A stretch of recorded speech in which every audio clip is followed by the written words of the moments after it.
राधे राधे दोस्तों, कैसे हो आप सब लोग। आई होप कि आप सब लोग बहुत अच्छे होंगे और अपनी स्टडी को बहुत अच्छे से इंजॉय कर रहे होंगे, क्योंकि देर हो ना 15-15 घंटे पहले पढ़ लेते ना, तो आज ये जो घबराहट हो रही है ना, वो आप सभी को ये घबराहट नहीं होती। पर क्या करें, हमारी स्टूडेंट लाइफ होती ही ऐसी है। जब लास्ट में एग्जाम आते हैं ना, तभी हमारी जो ट्रेन है ना, वो सुपर स्पीड में रन करती है।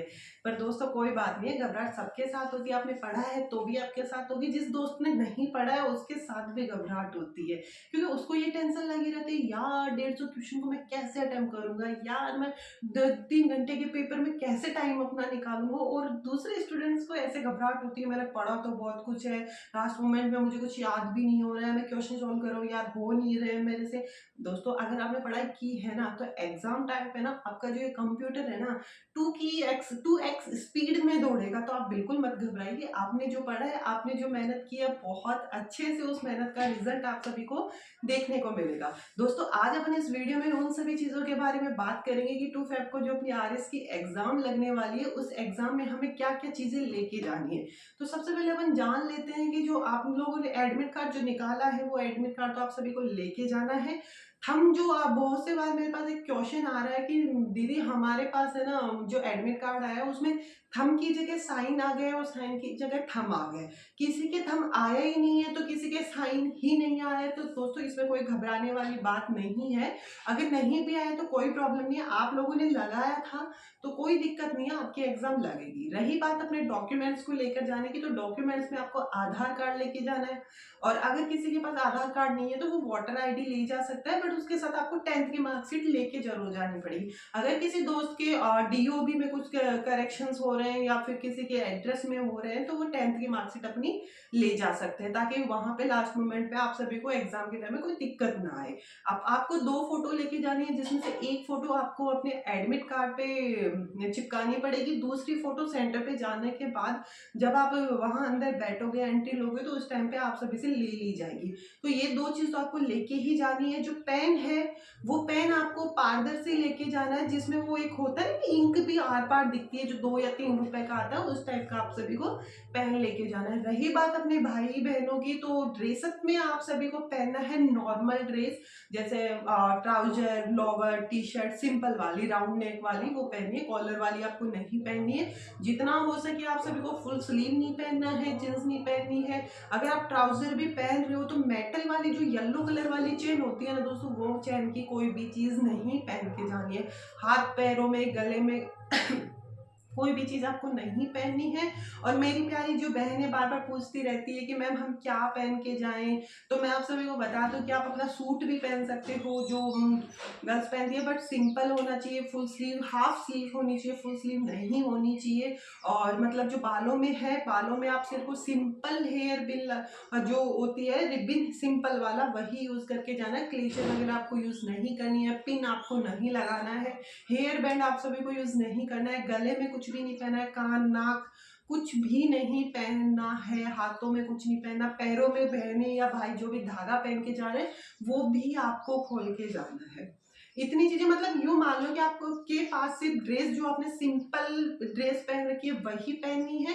उसके बाद में आपको 2 फोटो लेके जाने, एक आधार कार्ड लेके जाना, मतलब जो भी आपके आधार कार्ड, वोटर आईडी या 10th की मार्कशीट जो भी आपके पास है, वो आप सभी को लेकर जानी है। और एक पेन लेके जाना या 2 ले जाना, जो भी आपकी चॉइस हो, बट वो पारदर्शी होना चाहिए। इतनी चीजें आप सभी को लेकर जानी है। और स्लीपर पहन के जाना है, शूज अलाउ नहीं होगा, सॉक्स अलाउ नहीं होंगे। इतना सब जानने के बाद में अगर आपको ये है कि उस टाइम जो हम एग्जाम सेंटर में बैठेंगे, तो हम मैम 150 क्वेश्चन में से कितने क्वेश्चन अटेम्प्ट करें और किस टाइप से हम इन चीजों को अटेम्प्ट करें कि हम बहुत अच्छे से हमारे पेपर में थोड़े से स्कोर को इंक्रीज कर पाए। तो दोस्तों आपको 150 क्वेश्चन है, तो अगर आप करेक्ट 90 क्वेश्चन करके आ रहे हो तो ठीक है, आपको कोई अटेम्प्ट करने की जरूरत नहीं है। ऑफकोर्स आप 90 क्वेश्चन राइट करके आ रहे हो, बट अगर किसी स्टूडेंट्स के 60-70 क्वेश्चन अटेम्प्ट हो रहे हैं, तो मेरे हिसाब से 120 क्वेश्चन या 120-25 क्वेश्चन के आसपास आप सभी को करके आना। इससे ज्यादा रिस्क मत लेना और स्मार्टनेस मत दिखाना। 125 से ज्यादा क्वेश्चन मत करके आना, अदरवाइज आप नेगेटिव में जाओगे। रही बात आपके मतलब कि अब आप पूछोगे मैम इतने क्यों करके आए, तो दोस्तों कई बार पता है क्या होता है कि जो चीज हमें बिल्कुल क्लियर आती है ना, जैसे लास्ट टाइम एक क्वेश्चन आया था, तो उस क्वेश्चन में सब लोगों को ये कंफर्म था कि यही आंसर होगा, बट आरपीएससी ने उस क्वेश्चन का दूसरा आंसर निकाल दिया। तो कई बार श्योर क्वेश्चन भी हमारे रॉन्ग हो जाते हैं, या फिर ये होता है कि कई बार तुक्का लेके भी हम अगर प्री की कट ऑफ से नीचे आ रहे होते हैं ना, तो कई बार है ना, मतलब तुक्की मारी हुई चीजों से भी हम अपग्रेड होके पेपर को क्वालिफाई कर लेते हैं। तो अटेम्प्ट करने की बात हुई तो आपको 120 से 125 तक क्वेश्चन आप सभी को अटेम्प्ट करके आने हैं। अटेम्प्ट करने का तरीका ये होना चाहिए कि फर्स्ट टाइम में आप सभी को है ना वही क्वेश्चन अटेम्प्ट, पेपर को बहुत अच्छे से पढ़ना है। पेपर को एक बार पूरा पढ़ने के बाद में उस टाइम में जब पढ़ते जाओ ना, उस टाइम में आपको लगे कि ये श्योर आता है मुझे, उस क्वेश्चन पे मार्क करते जाना कि हाँ ये मुझे श्योर आता है। फिर पेपर को वापस स्टार्टिंग से ओपन करना और जिन पे आपने श्योर श्योर वाले मार्क लगाए थे पढ़ते जाना, उनको हाथों हाथ मार्कशीट में फील करते जाना। फिर जब सारी श्योरिटी वाले क्वेश्चंस को आप फील कर लो, उसके बाद में सेकंड अटेम्प्ट करना। सेकंड अटेम्प्ट में आपको करना है कि जिस क्वेश्चन में आप कंफ्यूजन में हो, मतलब कि 4 ऑप्शन है, चारों में से अगर 2 हमें आते हैं, 2 हमें समझ में ही नहीं आ रहा है कहाँ से, तो उन 2 ऑप्शंस में अगर आप कंफ्यूज हो, उस क्वेश्चंस को आपको अटेम्प्ट करना है। फिर आपको चेक करना है कि आपने कितने क्वेश्चंस किए हैं। उसके बाद में अगर आपको लग रहा है कि नहीं यार इसमें प्री नहीं हो पाएगा, तो फिर उसके बाद में आपको क्वेश्चन, पर उन क्वेश्चंस को बिल्कुल भी मत छेड़ना जो क्वेश्चन आपको मतलब देखने से ही ऐसे लग रहा है यार जिंदगी में पहली बार इस चीज को देखा, तो वो चीज तो बिल्कुल भी मत करके आना, क्योंकि उसमें तुक्का बिल्कुल नहीं लगेगा।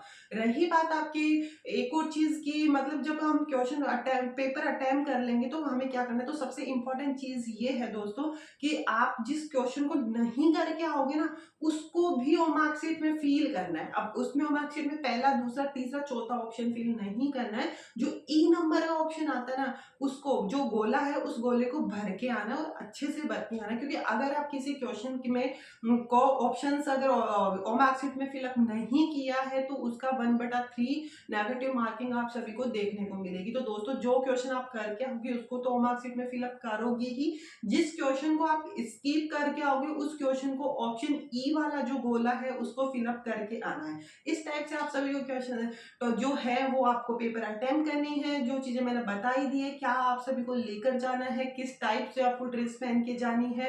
रही बात घबराहट कंफ्यूजन की, सबके साथ होती है, टेंशन फ्री होके चाहिए, घबरा के कुछ नहीं करना है, लास्ट मोमेंट में कुछ नहीं कर पाओगे।